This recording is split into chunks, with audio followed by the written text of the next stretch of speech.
क्योंकि मेरी खुद की ज़िंदगी में एक ऐसा एक्सपीरियंस था जिसने मेरा विल पावर के बारे में एकदम नज़रिया ही बदल दिया।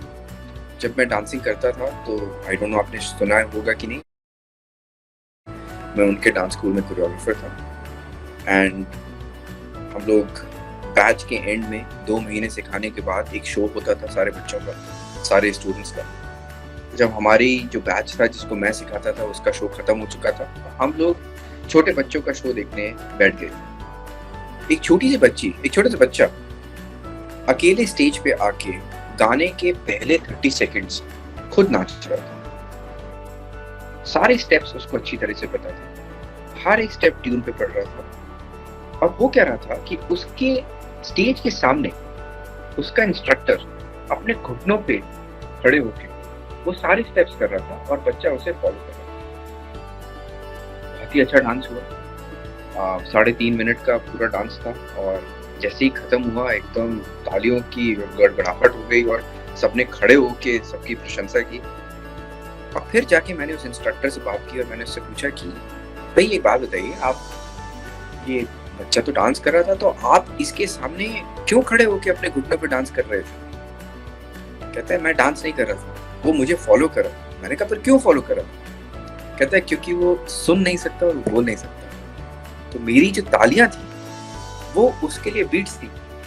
तो दोस्तों उसका सीख ये है कि उस बच्चे ने ये हार नहीं मानी। उस बच्चे ने अपने को ये महसूस नहीं होने दिया कि मेरे अंदर जो कुछ नहीं है उसकी वजह से मैं डांस नहीं कर सकता, मैं सुन नहीं सकता, मैं बोल नहीं सकता, पर मुझे डांस करने का मन है, मुझे स्टेज पे डांस करने का मन है और किसी भी तरीके से मदद लेके मैं अपने लक्ष्य तक पहुंचूंगा जरूर। और आज वो बच्चा इंस्ट्रक्टर है उनकी एकेडमी। तो आप सोच सकते हैं कि किस तरीके से उसने अपनी ही विल पावर को अपना एक अस्त्र बना। इसी तरीके से हमारी जितनी भी विल पावर है हमें हर लाइफ के हर एक मोमेंट में बटोरनी पड़ेगी और हमें उसका एक स्टोरेज टैंक बनाना पड़ेगा, क्योंकि हमें कभी नहीं पता, कुछ भी नहीं पता कि कब क्या हो जाए और हमें किस सिचुएशन को फेस करना पड़ेगा। और यही सिचुएशन को फेस करते हुए ये जो दृढ़ संकल्प या विल पावर की बात करते हैं यही काम आएगा।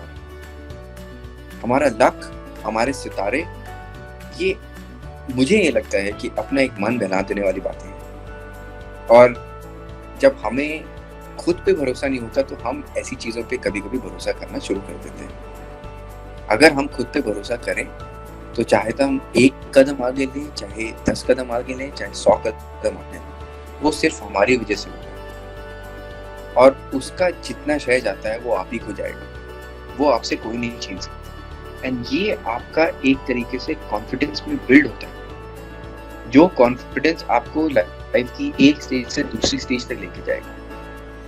अगर हम अपने पे तरस नहीं खा सकते और अगर हमको अपने को रिस्पेक्ट करना है तो हमें ये याद रखना पड़ेगा कि हम खाली नहीं बैठ सकते।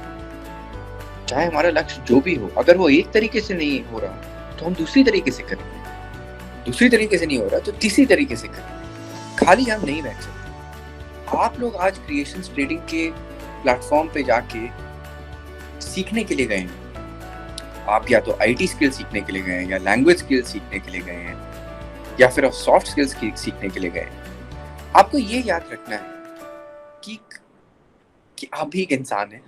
कभी कभी आपको भी क्लास में बैठने में कठिनाई होती है, कभी कभी आपको भी बोरियत हो सकती है, कभी कभी आपको गुस्सा आ सकता है कि अरे मैं कर क्या रहा हूँ।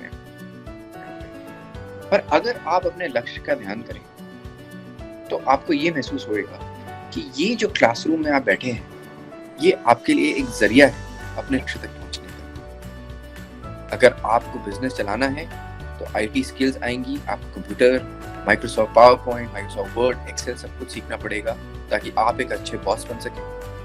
अगर आपको किसी तक अपनी बात पहुंचानी है, एक अच्छी तरीके से प्रेजेंटेशन देना है, तो लैंग्वेज स्किल्स आपको सीखनी पड़ेंगी। अगर आपको किसी को ये कन्विंस करना है कि वो आप में निवेश करे, आपके बिजनेस आइडिया में निवेश करे, तो आपको सॉफ्ट स्किल्स तो सीखनी ही पड़ेगी।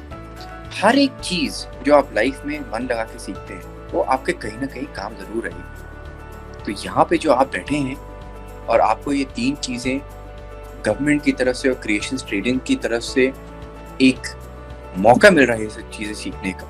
प्लीज़ इसको यूज़ करें और अपने हंगर को यूज़ करें, अपने विल पावर को यूज़ करें और आगे जाते रहें। और इसी के साथ साथ आप अपनी तरफ एक थोड़े से काइंड हो जाइए। अपने को गाली देना, अपने को नीचा दिखाना, चाहे वो अपने ह्यूमर के लिए हो, चाहे अपने को दिलासा देने के लिए हो, ये ठीक बात नहीं है। कृपया ऐसा ना करें, क्योंकि इससे आपका अपने ऊपर से विश्वास धीरे धीरे उठता जाता है। एंड जीवन में आपको अगर कहीं भी पहुंचना है तो अपनी आंखों में सबसे रिस्पेक्ट वाला जो आदमी है या औरत है, आप खुद ही हैं, क्योंकि तभी आप लोगों की ढंग से इज्जत भी कर पाएंगे। लाइफ में मैंने सुना था एक सेइंग कि लाइफ कभी भी प्लान नहीं हो सकती। आप कुछ भी अगर प्लान करें भी तो आपको ये लगेगा कि अरे ये कौन सा अचानक टर्न ले लिया लाइफ में, ये क्या हो गया, अब ये हो गया, मैंने तो कुछ और सोचा था। ये सब चीज़ें होती रहेंगी। कुछ अच्छी चीज़ें होंगी, कुछ बहुत बुरी चीज़ें होंगी। जो बुरी चीज़ें होंगी वो एकदम आपको एक पंच की तरह लगेंगी। लाइफ आपको हिट करती रहेगी, करती रहेगी, करती रहेगी, करती रहेगी, पर हम गिरते रहेंगे। पर इसका मतलब ये नहीं कि हमें उठ के हर बार वापस मारना है।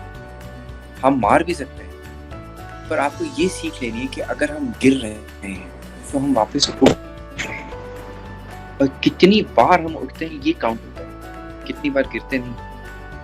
और अगर हम उठते रहे, लाइफ मारती रही, हम उठते रहे, लाइफ मारती रही, हम उठते रहे, तो यही हमारी एक कला हमें एक विनर बनाएगी। कोई ऐसी सीक्रेट रेसिपी नहीं है अपने लक्ष्य तक पहुंचने की जो ये कहे कि शॉर्टकट में आपको ये मिल जाएगा, लाइफ आपकी तरफ बहुत ही ज़्यादा काइंड होगी, आपके संग सब चीज़ें अच्छी होंगी। ऐसा कुछ नहीं होगा। सबकी लाइफ में एक ना एक फेज ऐसा ज़रूर रहेगा जब कठिनाई होगी। पर हमें यही याद रखना है दोस्तों कि हमें ऊपर उठते रहना है, हमें कभी भी नीचे नहीं रहना। उत्तम को अगर मौका दिया जाता तो वो 10वीं कक्षा में जो बच्चा पढ़ रहा था, उत्तम झुनझुनवाला, अगर उसे मौका दिया जाता तो वापस वही वो क्लास में बैठा रहता। पर उसने ये चुना नहीं। चाहे मैंने उससे बोला, चाहे मेरे अलावा कोई भी और आके उससे बोला, जो चीज़ काउंट होती है वो ये है कि उसने ये डिसाइड किया कि मैं बाहर जाऊंगा और चाहे जो भी चीज़ मुझे हिट करे मुझे परवाह नहीं है, क्योंकि अल्टीमेटली मैं बाहर जाऊंगा, मैं गिरूंगा, मैं सीखूंगा और मैं वापस आऊंगा। आज जो उसने करके दिखाया है, मैं उसमें बहुत गर्व महसूस करता हूँ। I am very very proud of it. And अच्छे अच्छे लोग जो कि क्लास में जिनको टॉपर कहा जाता था, क्लास में जिनको जीनियस कहा जाता था, उन्होंने भी ये करके नहीं दिखाया जो उत्तम ने दिखाया।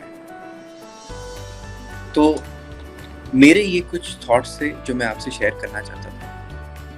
मैं बहुत ही आभारी हूँ आप सबका कि आपने इतना टाइम मुझे दिया। उत्तम, वंस अगेन आपका बहुत बहुत शुक्रिया कि आपने मुझे अवसर भी दिया।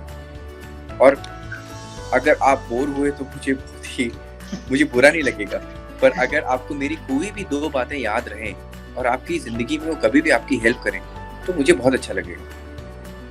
एंड हमेशा ये याद रखिए कि आपके सितारे, आपका लक एक तरफ और आपकी विल पावर एक तरफ। तो अपने विल पावर को अपना अस्त्र बनाइए। जो चीज़ें आपको लाइफ में पीछे खींचती हैं उसी फोर्स से आप आगे बढ़िए। और ऐसी कोई भी मंजिल नहीं है जो आप कायम नहीं कर सकते, ऐसा कोई भी गोल नहीं है जो आप अचीव नहीं कर सकते। So thank you very much. And इसी के संग मैं आपको नमस्कार बोलना चाहता हूँ और मैं आपके परिवार वालों को और आपको गुड हेल्थ विश करना चाहता हूँ। कृपया सेफ रहें, घर पे रहें। एंड कोई भी अगर आपको किसी भी किस्म की परेशानी होती है तो अपने नियरेस्ट मेडिकल सेंटर पे जाएं। And good luck to all of you.